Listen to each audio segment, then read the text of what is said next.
അപ്പൊ സ്റ്റുഡൻസ്, കഴിഞ്ഞ സെഷനിൽ നമ്മൾ എന്താണ് പഠിച്ചത്? ബംഗ്ലാദേശിന്റെ ലിബറേഷൻ ആണ്. ഈ ഫോട്ടോയിലാണ് നമ്മൾ കഴിഞ്ഞ ക്ലാസ് അവസാനിപ്പിച്ചത്. ഓക്കെ, ഇന്ന് നമ്മൾ വളരെ ഇമ്പോർട്ടന്റ് ആയ കറണ്ട് അഫയർ റെലവെന്റ് ഉള്ള ഒരു ടോപ്പിക് ആണ് പഠിക്കാൻ പോകുന്നത്. ഷേഖ് ഹസീന ഒരു ഡിക്റ്റേറ്ററോ ഏകാധിപതിയാണോ? ഇതിലെ സത്യം എന്താണ്? ഇതാണ് ഇന്ന് നമ്മൾ നോക്കാൻ പോകുന്നത്. പക്ഷെ ഇത് അറിയുന്നതിന് മുമ്പേ നമ്മൾ എന്ത് ചെയ്യണം? ബംഗ്ലാദേശ് ലിബറേഷൻ കിട്ടി, അതിനുശേഷം ബംഗ്ലാദേശിൽ എന്ത് സംഭവിച്ചു, ഈ കാര്യത്തിനെ പറ്റി നമുക്കൊരു ധാരണ വേണം. അതായത് 71-ലെ ബംഗ്ലാദേശ്, അതിനുശേഷമുള്ള ബംഗ്ലാദേശ്. അപ്പൊ ഈ ഒരു ബാക്ക്ഗ്രൗണ്ട് ചെറുതായിട്ട് നമ്മൾ നോക്കും, എന്നിട്ട് നമ്മൾ എന്ത് ചെയ്യും? ഷെയ്ഖ് ഹസീനയിലേക്ക് എത്തും. ഓക്കെ, അപ്പൊ നമുക്ക് സ്റ്റാർട്ട് ചെയ്യാം. ബംഗ്ലാദേശിന് ലിബറേഷൻ കിട്ടുന്നു. ഷെയ്ഖ് മുജീബുർ റഹ്മാൻ എന്ത് ചെയ്യുന്നു? ജയിലിൽ നിന്ന് പുറത്തിറങ്ങുന്നു. He becomes the president of Bangladesh, അല്ലെങ്കിൽ he becomes the head of Bangladesh. Okay, പിന്നീട് ഒരു കാര്യം സംഭവിക്കുന്നുണ്ട്, അധികം പേർക്ക് ചരിത്രത്തിൽ അറിയാത്ത ഒരു കാര്യമാണ്. മുജീബുർ റഹ്മാൻ ആണ് ബംഗ്ലാദേശ് സ്വാതന്ത്ര്യത്തിന്റെ പുറകിൽ പ്രവർത്തിച്ച പ്രധാനപ്പെട്ട വ്യക്തിത്വം. പക്ഷെ ഇദ്ദേഹവും ബംഗ്ലാദേശിൽ ഒരു സിംഗിൾ പാർട്ടി സിസ്റ്റം കൊണ്ടുവരാൻ ശ്രമിച്ചിരുന്നു. അപ്പൊ ചിലര് പറയും മുജീബുർ റഹ്മാനും ഒരു ഡിക്റ്റേറ്റോറിയൽ ടെൻഡൻസി ഉണ്ട്. അതായത് നമ്മൾ കേട്ടിട്ടുണ്ടാവും, power corrupts, absolute power corrupts absolutely. അപ്പൊ ശക്തി ഒരാളുടെ കയ്യിലേക്ക് കേന്ദ്രീകൃതമാകുമ്പോൾ അത് കൂടുതൽ അയാളെ എന്ത് ചെയ്യും? അധികാരത്തിന്റെ മത്ത് പിടിപ്പിക്കും. ഇപ്പൊ മുജീബുർ റഹ്മാനെ പറ്റിയുള്ള ഒരു പരാമർശമാണ്. നിങ്ങൾക്ക് ഇത് എടുക്കാം, എടുക്കാതിരിക്കാം. അപ്പൊ ഇദ്ദേഹം എന്ത് ചെയ്തു? ഒരു സിംഗിൾ പാർട്ടി സിസ്റ്റം കൊണ്ടുവരാൻ ശ്രമിച്ചു. ബക്സൽ എന്ന് പറഞ്ഞ ഒരു സിസ്റ്റമാണ്. ബംഗ്ലാദേശ് കൃഷക് ശ്രാമിക് ആവാമി ലീഗ് ഇങ്ങനെ ഒരു സിസ്റ്റം കൊണ്ടുവരാൻ ശ്രമിച്ചു. നിങ്ങൾ നോക്കണം, ചൈനയിലും ഇങ്ങനെ ഒരു സിംഗിൾ പാർട്ടി സിസ്റ്റമാണ്. സിംഗിൾ പാർട്ടി സിസ്റ്റം ഉള്ളിടത്ത് ഡെമോക്രസിക്ക് ഡെവലപ്പ് ചെയ്യാൻ വളരെ പാടാണ്. എന്തായാലും മുജീബുർ റഹ്മാനെ ഇപ്പോഴും ആൾക്കാർ വിളിക്കുന്നത് ബംഗബന്ധു എന്ന് തന്നെയാണ്. ഈ ബംഗ്ലാദേശ് ലിബറേഷനിൽ ഏറ്റവും കൂടുതൽ പ്രയത്നിച്ച ഒരു വ്യക്തിത്വവും ഇദ്ദേഹം തന്നെയാണ്. അതിനകത്ത് സംശയമൊന്നുമില്ല. പക്ഷേ ഈ ഒരു കാര്യം നിങ്ങളുടെ മനസ്സിലിരിക്കട്ടെ. ഓക്കെ, ഇനി നമ്മൾ കാണാൻ പോകുന്നത് ഒരു ഫോട്ടോ ആണ്. ഈ ഫോട്ടോയ്ക്കകത്ത് നമുക്ക് എന്ത് കാണാം? മുജീബുർ റഹ്മാന്റെ ഫാമിലിയെ കാണാം. 3 ആൺമക്കൾ, വൈഫ്, പിന്നെ 2 പെൺമക്കൾ. ഇനി വളരെ ക്രൂരമായ ഒരു കാര്യമാണ് ബംഗ്ലാദേശിൽ സംഭവിക്കാൻ പോകുന്നത്. ബംഗ്ലാദേശിന് ലിബറേഷൻ നേടിക്കൊടുത്ത ആളെ തന്നെ ബംഗ്ലാദേശിലുള്ള ഒരു കൂട്ടം മിലിറ്ററി ഓഫീസേഴ്സ് വധിക്കുകയുണ്ടായി. അതായത് Sheikh Mujibur Rahman gets assassinated in a military coup. നിങ്ങൾ ഈ ഫോട്ടോയിൽ കാണുന്ന ഇദ്ദേഹത്തിന്റെ 3 ആൺമക്കളും ഭാര്യ സഹിതം കൊല്ലപ്പെടുകയാണ് ചെയ്തത്. ആകെ രക്ഷപ്പെട്ടത് 2 പെൺമക്കളാണ്. അതിൽ ഒരെണ്ണം ഷെയ്ഖ് ഹസീന. വേറെ ഒന്നുമല്ല, അവരന്ന് ബംഗ്ലാദേശിൽ ഇല്ലായിരുന്നു. They were in Germany. ബംഗ്ലാദേശിൽ ഉണ്ടായിരുന്നെങ്കിൽ ഇന്ന് ഷെയ്ഖ് ഹസീന എന്ന് പറയുന്ന ഒരാളെ കുറിച്ച് നമുക്ക് കേൾക്കാൻ പോലും കഴിയില്ല. ചരിത്രം തന്നെ ബംഗ്ലാദേശിനെ മാറിയാണ്. സോ ബംഗ്ലാദേശിൽ എന്ത് സംഭവിച്ചു? അവരുടെ സ്വാതന്ത്ര്യത്തിൽ ഏറ്റവും കൂടുതൽ കൈയുണ്ടായിരുന്ന മുജീബുർ റഹ്മാൻ തന്നെ കൊല്ലപ്പെടുകയാണ്. ചിലര് പറയുന്നത് ഇതിന്റെ പുറകിൽ അമേരിക്കൻ ചാരസംഘടനയായ CIA-യും പാകിസ്ഥാൻ ചാരസംഘടനയായ ISI-യും ഉണ്ടെന്ന്. കാരണം എന്താ? അവർക്ക് ഈസ്റ്റ് പാകിസ്ഥാൻ ലിബറേറ്റഡ് ആവുന്നത് താല്പര്യമില്ലായിരുന്നു. They wanted this as Pakistan itself. ഇന്ത്യക്കെതിരെ USA കളിച്ച കളിയൊക്കെ ഞാൻ കഴിഞ്ഞ ക്ലാസ്സിൽ നിങ്ങൾക്ക് പറഞ്ഞു തന്നു. അപ്പൊ ഇതിന്റെ പുറകിൽ CIA ഉണ്ടെന്നുള്ള ഒരു സൂചന പലയിടത്തും കിടപ്പുണ്ട്. അടുത്ത ക്ലാസ്സുകളിൽ ഇത് പിന്നെയും നമുക്ക് ആവശ്യം വരും, അവിടെ ഞാൻ എക്സ്പ്ലെയിൻ ചെയ്യും. ഓക്കെ, എന്ത് പറ്റുന്നു? ഷെയ്ഖ് മുജീബുർ റഹ്മാൻ 75-ൽ കൊല്ലപ്പെടുന്നു. ഇദ്ദേഹത്തിന് ശേഷം പവറിൽ വരുന്ന ആരാ? കൊണ്ടക്കർ മുസ്താഖ് അഹമ്മദ് എന്ന് പറയുന്ന വ്യക്തിയാണ്. ഇദ്ദേഹം ഷെയ്ഖ് മുജീബുർ റഹ്മാന്റെ തന്നെ ക്യാബിനറ്റിൽ ഉണ്ടായിരുന്ന ഒരു വ്യക്തിത്വമാണ്. അപ്പൊ ഇദ്ദേഹമാണ് മുജീബുർ റഹ്മാനെ കൊല്ലാൻ പ്രവർത്തിച്ച കൂട്ടത്തിലെ ഏറ്റവും വലിയ കോൺസ്പിറേറ്റർ എന്ന് പറയപ്പെടുന്നു. ഇദ്ദേഹം സപ്പോർട്ട് ചെയ്ത ഒരു മിലിറ്ററി റൂളറും ഉണ്ടായിരുന്നു, അല്ലെങ്കിൽ മിലിറ്ററി ജനറലും ഉണ്ടായിരുന്നു. അദ്ദേഹത്തിന്റെ പേരാണ് സിയാഉർ റഹ്മാൻ. ഈ സിയാഉർ റഹ്മാനെ നിങ്ങൾ ഓർത്തിരിക്കുക, he is very important. Okay, അപ്പൊ കൊണ്ടക്കർ മുസ്താഖ് അഹമ്മദ് ആണ് മുജീബ് കഴിഞ്ഞു വരുന്നത്. അദ്ദേഹം സപ്പോർട്ട് ചെയ്യുന്ന മിലിറ്ററി ഓഫീസർ ആണ് സിയാഉർ റഹ്മാൻ. ഓക്കെ, 75-ൽ മുജീബ് കൊല്ലപ്പെടുന്നു, കൊണ്ടക്കർ മുസ്താഖ് അഹമ്മദ് വരുന്നു. അദ്ദേഹം സപ്പോർട്ട് ചെയ്യുന്ന ഒരു ജനറൽ ആരാണ്? സിയാഉർ റഹ്മാൻ ആണ്. പക്ഷെ ബംഗ്ലാദേശിൽ ഒട്ടും സ്റ്റെബിലിറ്റി ഇല്ല. കൊണ്ടക്കർ മുസ്താഖ് അഹമ്മദിനെയും സിയാഉർ റഹ്മാനെയും അടുത്ത ഒരു ബ്രിഗേഡിയർ വന്ന് പുറത്താക്കാണ്. ആ ബ്രിഗേഡിയറിന്റെ പേരാണ് എന്ത്? ബ്രിഗേഡിയർ മൊഷറഫ്. അപ്പൊ നിങ്ങൾ കാണാം, മുജീബ് വന്നു, മുജീബ് കൊല്ലപ്പെട്ടു. അത് കഴിഞ്ഞ് മുസ്താഖ് അഹമ്മദ് വരുന്നു, അതിന്റെ കൂടെ തന്നെ സിയാഉർ റഹ്മാനോട് ചേർന്ന് വരുന്നു. പിന്നെ അവരെയും പിന്തള്ളി അടുത്ത ഒരു മിലിറ്ററി ജനറൽ വരുന്നു. ഇതൊന്നും നിങ്ങൾ കാണാതെ പഠിക്കണ്ട. ഇത് കാണിക്കുന്ന ഒരു കാര്യമുള്ളൂ, ബംഗ്ലാദേശ് ഒരിക്കലും സ്റ്റേബിൾ അല്ലായിരുന്നു. ഒരു റൂളർ വരും, അദ്ദേഹം കൊല്ലപ്പെടുന്നു, പിന്നെ മിലിറ്ററി കുറച്ചു പേര് പവറിൽ വരുന്നു, പിന്നെ ആ മിലിറ്ററി ഓഫീസേഴ്സിന് വേറെ മിലിറ്ററി ഓഫീസേഴ്സ് വന്ന് പുറത്താക്കുന്നു. അപ്പൊ ഇറ്റ് ഈസ് ഫുൾ ഓഫ് ഡീസ്റ്റെബിലിറ്റി. ഈ ഡീസ്റ്റെബിലിറ്റി നിങ്ങൾക്ക് എവിടെ കാണാം? ബംഗ്ലാദേശിലും കാണാം, പാകിസ്ഥാനിലും കാണാം. അവിടെ കൂ ആൻഡ് കൗണ്ടർ കൂസ് ഒത്തിരി നടക്കും. പലതവണ മിലിറ്ററി അധികാരം പിടിച്ചെടുക്കിയ ഒരു ചരിത്രം ബംഗ്ലാദേശിലും ഉണ്ട്, പാകിസ്ഥാനിലും ഉണ്ട്. So things are not stable. അധികാര കൈമാറ്റങ്ങൾ ഒത്തിരി നടക്കും. Okay, clear? ഇനി 75-ൽ എന്ത് സംഭവിക്കുന്നു? ഈ ബ്രിഗേഡിയർ മുഷറഫിനെയും ഒരു കൂട്ടം ആർമിക്കാര് കൊല ചെയ്യുകയാണ്. കൊല ചെയ്തിട്ട് അവര് പവറിലേക്ക് തിരിച്ചു കൊണ്ടുവരുന്നത് ആരെയാണ്? ഈ വ്യക്തിയാണ്. നമ്മളെ സംബന്ധിച്ചോളം ഏറ്റവും ഇമ്പോർട്ടന്റ് ഈ വ്യക്തിയാണ്. ആരാണ്? ഹീസ് സിയാഉർ റഹ്മാൻ. സിയാഉർ റഹ്മാൻ ബംഗ്ലാദേശിലെ മിലിറ്ററി ഡിക്റ്റേറ്റർ ആവാൻ പോവുകയാണ്. ഇനി കുറച്ചു നാള് ബംഗ്ലാദേശിൽ ആരായിരിക്കും ഭരിക്കുന്നത്? സിയാഉർ റഹ്മാൻ ആയിരിക്കും. അതായത് 75 തൊട്ട് 81 വരെ ബംഗ്ലാദേശ് ഭരിക്കാൻ പോകുന്നത് ആരായിരിക്കും? It is going to be Ziaur Rahman. ഇദ്ദേഹമാണ് നമുക്കിപ്പോൾ. ഇനി സംഭവിക്കുന്ന ഒരു രസകരമായ കാര്യം നിങ്ങൾക്ക് ഞാൻ കാണിച്ചു തരാം. ഇന്ത്യയുടെ രണ്ട് സൈഡിലും മിലിറ്ററി ജനറൽസ് ഭരിക്കുന്ന ഒരവസ്ഥ വരും. പാകിസ്ഥാനിൽ ഇതേ സമയം, ഏകദേശം ഇതേ സമയം അധികാരം ഉറപ്പിക്കുന്ന ഒരു ജനറൽ ഉണ്ട്. ഇദ്ദേഹത്തിന്റെ പേരാണ് സിയാ ഉൾ ഹക്ക്. നമ്മൾ പഠിച്ചു ഈസ്റ്റ് പാകിസ്ഥാൻ എന്ന് നേരത്തെ അറിയപ്പെടുന്ന ബംഗ്ലാദേശിൽ ആരാണ്? സിയാ ഉൾ റഹ്മാൻ.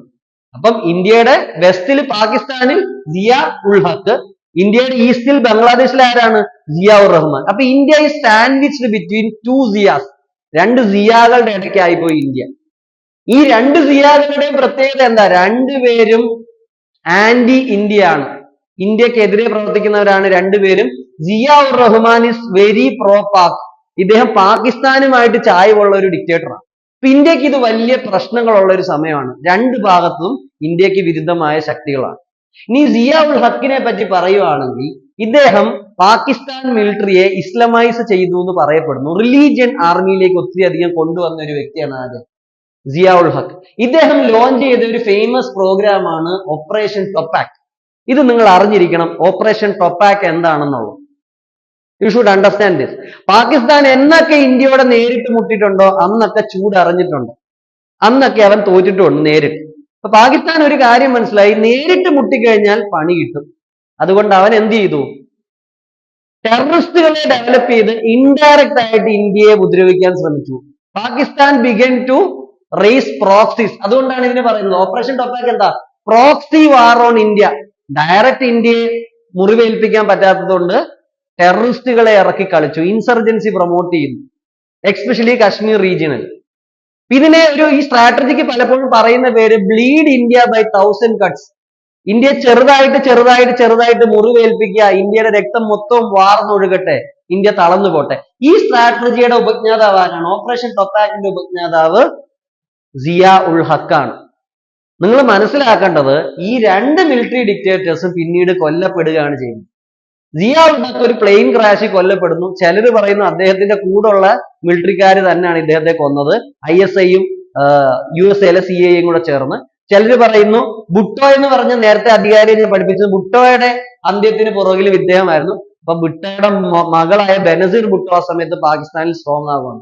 അവരും പാകിസ്ഥാൻ ആർമിയിലെ ചില ആൾക്കാരോട് ചേർന്നാണ് ഇദ്ദേഹത്തെ കൊലപ്പെടുത്തിയതിൽ റോള് പ്ലേ ചെയ്തതെന്ന് പറയുന്നു. ഇന്ത്യൻ റോയാണ് ഇത് ചെയ്തതെന്ന് ചിലർ പറയുന്നു, മൊസാദാണ് ഇത് ചെയ്തതെന്ന് ചിലർ പറയുന്നു. അങ്ങനെ കുറെ കഥകളുണ്ട്. ഇദ്ദേഹം പോയ പ്ലെയിനിനകത്ത് ഒരു കൂട്ടം മാമ്പഴം ഉണ്ടായിരുന്നു, മാമ്പഴത്തിനകത്ത് ബോംബ് ഉണ്ടായിരുന്നു, അത് പൊട്ടിത്തെറിച്ചാണ് ഇദ്ദേഹം മരിച്ചതെന്നും പറയുന്നു. അപ്പൊ ബേസ്റ്റിംഗ് മാംഗോസ് എന്നൊക്കെ പറഞ്ഞ ആർട്ടിക്കിൾ ഇദ്ദേഹത്തെ പറ്റി നിങ്ങൾക്ക് കാണാം. എന്നാലും 80കളുടെ മിഡിൽ ഇദ്ദേഹം ഹി ഓൾസോ ഗെറ്റ്സ് അസാസിനേറ്റഡ്. അതിനു മുമ്പ് തന്നെ സിയാ ഉർ റഹ്മാനും കൊല്ലപ്പെടുകയാണ് ചെയ്യുന്നത്. സിയാ ur Rahman also gets kill. അപ്പൊ രണ്ട് സിയകളും കൊല്ലപ്പെടും. അപ്പൊ സിയാ ഉർ റഹ്മാനെ ആരാ കൊല്ലുന്നത്? Major general Abdul Mansoor. നിങ്ങൾക്ക് തന്നെ ഇപ്പൊ കൺഫ്യൂഷൻ ആയിട്ടുണ്ട്, എത്ര തവണയാണ് ബംഗ്ലാദേശിൽ പവർ ഷിഫ്റ്റ് നടന്നത്, എത്ര കൂകളാണ് അവിടെ നടന്നത്. ഇനി ഇദ്ദേഹത്തെ ഒരു മിലിറ്ററി ജനറൽ വന്ന് കൊല്ലുന്നു, സിയാ ഉർ റഹ്മാനെ. അത് കഴിഞ്ഞ് പിന്നീട് ആ പറയുന്ന മിലിറ്ററി ജനറലിനെ വേറെ ഒരാൾ റിപ്ലേസ് ചെയ്യുന്നു. ഇദ്ദേഹം നമുക്ക് ഇമ്പോർട്ടന്റ് ആണ്. ഇദ്ദേഹത്തിന്റെ പേരാണ് ജനറൽ ഇർഷാദ്. ഓക്കെ, ഒരു ബ്ലഡ്ലെസ് കൂയിലൂടെ 81-82 കാലഘട്ടങ്ങളിൽ ഇദ്ദേഹം പവർ പിടിച്ചെടുക്കുകയാണ്. പിന്നെ ബംഗ്ലാദേശിന്റെ ഹെഡ് ആയിട്ട് വരുന്നത് ഈ ഇർഷാദാണ്. ഇനി 81-82 തൊട്ട് 91 വരെ ഇർഷാദിന്റെ ഭരണമാണ് ഇവിടെ ബംഗ്ലാദേശിൽ. അപ്പൊ 9 വർഷം നീണ്ട കാലഘട്ടത്തിൽ ബംഗ്ലാദേശിന്റെ വെർച്വൽ ഡിക്റ്റേറ്റർ ആയത് മുഹമ്മദ് ഇർഷാദാണ്. ഓക്കെ, 91-ലാണ് ഇർഷാദിന് ഒരു മനംമാറ്റം സംഭവിച്ചു, അല്ലെങ്കിൽ എന്തെങ്കിലും നമുക്ക് പറയാം. ഇദ്ദേഹം എന്ത് ചെയ്തു? ഡെമോക്രസി ബംഗ്ലാദേശിൽ വരാൻ ഇദ്ദേഹം അനുവദിച്ചു. He steps back. അത് കഴിഞ്ഞ് 91 തൊട്ടാണ് ബംഗ്ലാദേശിൽ ഡെമോക്രസിയുടെ കഥ ശരിക്കും വരുന്നത്. നിങ്ങൾക്ക് മനസ്സിലാവണം, 75-ൽ മുജീബ് കൊല്ലപ്പെട്ടത് തൊട്ട് 91 വരെ, അതായത് ഏകദേശം 16 വർഷം ബംഗ്ലാദേശിന്റെ ഭരണം മൊത്തവും മിലിറ്ററിയുടെ കയ്യിലാണ്, പല രൂപത്തിൽ. ഓക്കെ, ഇനി നമുക്ക് നോക്കാനുള്ളത് 91-ന് ശേഷമുള്ള കഥയാണ്. ഓക്കെ, അതിലെ കഥാപാത്രങ്ങളും നമുക്ക് വളരെ ഇമ്പോർട്ടന്റ്. അപ്പൊ കഴിഞ്ഞ പാർട്ടിൽ നമ്മൾ എന്താണ് കണ്ടത്? ബംഗ്ലാദേശിന്റെ ലിബറേഷന് ശേഷം ബംഗ്ലാദേശിൽ എന്ത് സംഭവിച്ചു എന്നുള്ളതാണ്. അതായത് 75-ൽ മുജീബ് കൊല്ലപ്പെട്ടതിന് ശേഷം ബംഗ്ലാദേശിൽ എന്ത് സംഭവിച്ചു? വളരെ സിമ്പിൾ ആണ്. 75 തൊട്ട് 91 വരെ ബംഗ്ലാദേശ് മിലിറ്ററി റൂളിന്റെ അണ്ടറിലാണ്. പല പല ജനറൽസ് വരുന്നു പോകുന്നു. അതിൽ അവസാനം നമ്മൾ കണ്ട ജനറൽ ആരാണ്? ജനറൽ ഇർഷാദ്. 82 തൊട്ട് 91 വരെ മുഹമ്മദ് ഇർഷാദ് ആണ് എവിടം ഭരിച്ചത്? ബംഗ്ലാദേശ് ഭരിച്ചത്. ഞാൻ പറഞ്ഞു 91-ൽ ഇർഷാദ് സ്റ്റെപ്പ് ബാക്ക് ചെയ്യുന്നു. അദ്ദേഹം പറയുന്നു ബംഗ്ലാദേശിൽ ഡെമോക്രസി വന്നോട്ടെ. ഓക്കെ, 91-ന് ശേഷമാണ് ബംഗ്ലാദേശിൽ ശരിക്കുമുള്ള ഒരു ഡെമോക്രസി ഡെവലപ്പ് ആവുന്നത്. ആ ഡെമോക്രസിയുടെ കഥയോ ഈ രണ്ട് സ്ത്രീകളുടെ കഥയാണ്. It is the story of 2 woman and 2 party. ഒന്ന് മുജീബുർ റഹ്മാന്റെ മകളായ ഷെയ്ഖ് ഹസീന, ഹു റെപ്രസെന്റ്സ് ആവാമി ലീഗ്. ഷെയ്ഖ് ഹസീനയുടെ പാർട്ടി ഏതാണ്? ആവാമി ലീഗ്. രണ്ടാമത്തെ woman, second woman, Khaleda Zia. Khaleda സിയയുടെ പാർട്ടിയാണ് BNP, ബംഗ്ലാദേശ് നാഷണലിസ്റ്റ് പാർട്ടി. ഈ ഖാലിദ സിയ ആര് തന്നെയാണ്? നേരത്തെ ബംഗ്ലാദേശ് ഭരിച്ചിരുന്ന മിലിറ്ററി ഡിക്റ്റേറ്റർ ആയ സിയാഉർ റഹ്മാന്റെ വൈഫാണ്, ഭാര്യയാണ്. സിയാഉർ റഹ്മാൻ ആരായിരുന്നു? He was A pro Pak ruler. അദ്ദേഹം വളരെ പാകിസ്ഥാനോട് ചായ്ഞ്ഞു നിന്ന വ്യക്തിത്വമാണ്. ഓക്കെ, റാഡിക്കലൈസേഷൻ സപ്പോർട്ട് ചെയ്ത ഒരു വ്യക്തിത്വമാണ് ആര്? സിയാഉർ റഹ്മാൻ. അപ്പൊ ഇവരുടെ രണ്ടുപേരുടെയും ഐഡിയോളജീസ് ഡിഫറന്റ് ആണ്. ഷെയ്ഖ് ഹസീന മുജീബുർ റഹ്മാന്റെ മകളാണ്, ആവാമി ലീഗിനെ റെപ്രസെന്റ് ചെയ്യുന്നു. ഖാലിദ സിയ സിയാഉർ റഹ്മാന്റെ വൈഫാണ്, BNP, ബംഗ്ലാദേശ് നാഷണലിസ്റ്റ് പാർട്ടിയെ റെപ്രസെന്റ് ചെയ്യുന്നു. ഇനി ഇവിടെ ഒരു ഇമേജ് കൂടെ നിങ്ങൾക്ക് കാണാം. ഇതൊരു ഓർഗനൈസേഷന്റെ ലോഗോ ആണ്. Jamaat-e Islami Bangladesh. This is considered to be a radical organisation by many. പലരും ഇതിനെ ഒരു റാഡിക്കൽ ഓർഗനൈസേഷൻ ആയിട്ടാണ് കാണുന്നത്. BNP എപ്പോഴും എന്ത് ചെയ്യും? ഖാലിദ സിയയുടെ പാർട്ടി എപ്പോഴും എന്ത് ചെയ്യും? ഈ പറയുന്ന ജമാഅത്തെ ഇസ്ലാമി ബംഗ്ലാദേശിനെ സപ്പോർട്ട് ചെയ്യും. ഇവർ തമ്മിൽ എപ്പോഴും അലൈഡ് ആയിട്ടാണ് പോകുന്നത്. ഇനി ഒരു പ്രത്യേകത നിങ്ങൾ മനസ്സിലാക്കേണ്ടത്, ഷെയ്ഖ് ഹസീന എപ്പോഴും പ്രോ ഇന്ത്യ ആണ്. ആവാമി ലീഗ് എപ്പോഴും പ്രോ ഇന്ത്യ ആണ്. ഇന്ത്യയുടെ സുഹൃത്താണ് ആവാമി ലീഗ്, അല്ലെങ്കിൽ ഇന്ത്യയോട് ചേർന്ന് പ്രവർത്തിക്കുന്ന പാർട്ടിയാണ്. BNP എപ്പോഴും എന്താണ്? It is pro Pakistan, pro China, anti India. ഇത് പാകിസ്ഥാനോടെയും ചൈനയോടെയും ചായ്വുള്ള പാർട്ടിയാണ്. ഇന്ത്യയോടെ വളരെയധികം ചായ്വുള്ള ഒരു പാർട്ടിയല്ല ആരുടെ? ഖാലിദ സിയയുടെ BNP. ഇത് വളരെ ക്ലിയർ ആയിരിക്കണം. ഇനി ഷെയ്ഖ് ഹസീന ഏത് തരത്തിലെ ഡിക്റ്റേറ്റർ ആയിക്കോട്ടെ, but she was pro India. Khaleda Zia is not good for India. Okay, ഇനി നമുക്ക് മുമ്പോട്ട് പോകാം.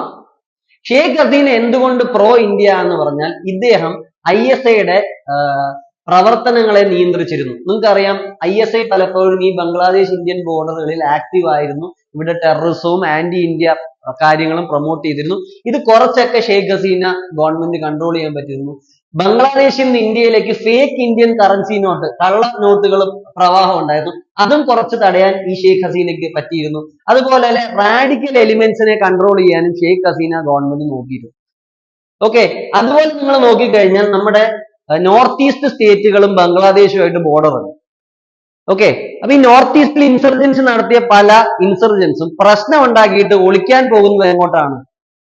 അല്ലെങ്കിൽ ഒരു റെഫ്യൂജ് തേടുന്നത് എവിടാണ്? ബംഗ്ലാദേശിലാണ്. അപ്പൊ അവർക്കൊരു സേഫ് ഹേവൻ പോലെ ആയിരുന്നു ബംഗ്ലാദേശ്. അതുപോലെ ചില സമയത്ത് മാവോയിസ്റ്റുകളും ഈ ബംഗ്ലാദേശിലേക്ക് കടക്കും. പക്ഷേ ഷെയ്ഖ് ഹസീനയുടെ സമയത്ത് ഇങ്ങനെ ഇന്ത്യയിലുള്ള പ്രശ്നക്കാരെ ബംഗ്ലാദേശിലേക്ക് വരാൻ അവരെ അനുവദിച്ചില്ല. ചില സമയത്ത് ബംഗ്ലാദേശി ഫോഴ്സസും ഇന്ത്യൻ ഫോഴ്സസും ഒരുമിച്ചുള്ള ഓപ്പറേഷൻ നടത്തി ഇവരെ പിടികൂടുകയോ വധിക്കുകയോ ഉണ്ടായി. അപ്പൊ ഇത് ഈ എല്ലാ ആംഗിളിൽ നോക്കിയാലും Sheikh Hasina is good for India. ഇനി ഖാലിദ സിയ ഞാൻ നിങ്ങളോട് പറഞ്ഞു, Khaleda Zia she is not good for India. അതിന്റെ തെളിവ് എന്താണെന്ന് പറഞ്ഞാൽ പഴയ ഒരു പേപ്പർ കട്ടിംഗ് ആണ്. എനിക്ക് തോന്നുന്നു ഖാലിദ സിയ ഹെഡ് ആയ സമയത്ത് ഇവര് ഇന്ത്യ വിസിറ്റ് ചെയ്തു. പക്ഷെ ആ സമയത്ത് ന്യൂസിലെ ഒരു വാചകങ്ങൾ നോക്കിക്കേ. മെയിൻ സംസാരമാകേണ്ട വിഷയം ടെററിസം ആണ്. ബംഗ്ലാദേശിൽ നിന്ന് ഇന്ത്യയിലേക്ക് ടെററിസ്റ്റ് ആക്ടിവിറ്റികൾ വ്യാപിക്കുന്നു. ഇതായിരുന്നു അന്നത്തെ ന്യൂസിൽ കാണിക്കുന്നത്. അപ്പൊ ഖാലിദ സിയ ഇന്ത്യക്ക് നല്ലതാണോ എന്ന് ചോദിച്ചാൽ അല്ല. ഖാലിദ സിയയുടെ സമയത്ത് radicalism and terrorism and anti India activities is getting promoted in Bangladesh. അപ്പൊ നമ്മളെ സംബന്ധിച്ചോളം for India Hasina is better. ഇനി ഷെയ്ഖ് ഹസീന ഒരു ഡിക്റ്റേറ്റർ ആണോ ഇല്ലയോ എന്നുള്ള ചോദ്യം നമ്മൾ വളരെ ന്യൂട്രൽ ആയിട്ട് അനലൈസ് ചെയ്യും. ഞാനിപ്പോ എന്തേ പറഞ്ഞിട്ടുള്ളൂ, ഇന്ത്യക്ക് ഷെയ്ഖ് ഹസീനയാണ് നല്ലത്. For India in our foreign policy it is always Sheikh Hasina who is good. Okay, ഇനി നമുക്ക് നോക്കാം. ഇനി ബംഗ്ലാദേശിന്റെ ആ ഡെമോക്രാറ്റിക് ചരിത്രം നിങ്ങൾ നോക്കിയാൽ 91 തൊട്ട് 96 വരെ ഖാലിദ സിയയുടെ പാർട്ടിയാണ് വിജയിക്കുന്നത്. 96 വിജയിക്കുന്നത് ഷെയ്ഖ് ഹസീനയുടെ ആവാമി ലീഗാണ്. 2001 പിന്നെയും ഖാലിദ സിയ തിരിച്ചു വരുന്നു, ബംഗ്ലാദേശ് നാഷണൽ പാർട്ടി വിജയിക്കുന്നു. ഇതൊരു നല്ല ടെൻഡൻസി ആയിട്ടാണ് നമ്മൾ കാണുന്നത്. ഓക്കെ, ഡെമോക്രസിയുടെ ഒരു സൈനാണ്. ഒരു പാർട്ടി വരുന്നു, അതിനുശേഷം അടുത്ത പാർട്ടി വരുന്നു, പിന്നീട് വേറൊരു പാർട്ടി വരുന്നു, അങ്ങനെ ഇവര് മാറി മാറി ഭരിക്കുവാണ്. അപ്പൊ ബംഗ്ലാദേശിന്റെ ഡെമോക്രസി ഹെൽത്തി ആണെന്ന് നമുക്ക് പറയാം. അതായത് കേരളത്തിൽ നമുക്ക് ഇടയ്ക്ക് കാണാം CPM വരുന്നു, കോൺഗ്രസ് വരുന്നു, CPM വരുന്നു, കോൺഗ്രസ് വരുന്നു. സെൻട്രലിലെ ഇടയ്ക്ക് പണ്ട് നമ്മൾ കണ്ടിട്ടുണ്ട് BJPയും കോൺഗ്രസും മാറി മാറി വരുന്നു. ഒരു പ്രോപ്പർ സിസ്റ്റം, പ്രോപ്പർ ഡെമോക്രസി ഇവിടെ വന്നുകൊണ്ടിരിക്കുന്നു. പക്ഷെ BNP വരുമ്പോൾ ഇന്ത്യക്ക് നല്ലതല്ല, ആവാമി ലീഗ് വരുമ്പോൾ ഇന്ത്യക്ക് നല്ലതാണ്. ഇനി ഇടയ്ക്ക് വെച്ചൊരു സംഭവം സംഭവിക്കുകയാണ്. ഒരു 2006 തൊട്ട് ഒരു ചെറിയ പീരീഡിൽ ഒരു ജനറൽ മൊയിനുദ്ദീൻ അഹമ്മദ് വരുന്നു. മൊയിനുദ്ദീൻ അഹമ്മദ് അവിടെ പിന്നെയും കാര്യങ്ങൾ ശരിയല്ലെന്ന് പറഞ്ഞൊരു മിലിറ്ററി റൂൾ കൊണ്ടുവരാൻ ഒരു ശ്രമം നടത്തുക. നിങ്ങൾ മനസ്സിലാക്കണം, ആവാമി ലീഗിന്റെ ഷെയ്ഖ് ഹസീനയും BNPയിലെ ഖാലിദ സിയയും രണ്ടുപേരും രണ്ട് ഐഡിയോളജി ഉള്ളവരാണ്. പക്ഷെ കുറച്ച് സമയത്തേക്ക് ഇവർ ഒരുമിച്ച് നിന്നു. എന്തിനു വേണ്ടി? ഒരു മിലിറ്ററി ഡിക്റ്റേറ്റർഷിപ്പ് ബംഗ്ലാദേശിൽ വേണ്ട, ഇവിടെ എന്ത് മതി?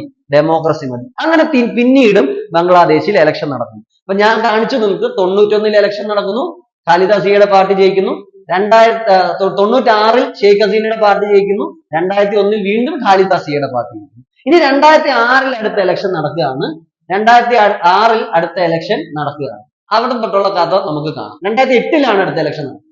ഇപ്പൊ 2006 തൊട്ട് കുറച്ച് നാൾ അവിടെ മിലിറ്ററി ഡിക്റ്റേറ്റർഷിപ്പ് ആയിരുന്നു.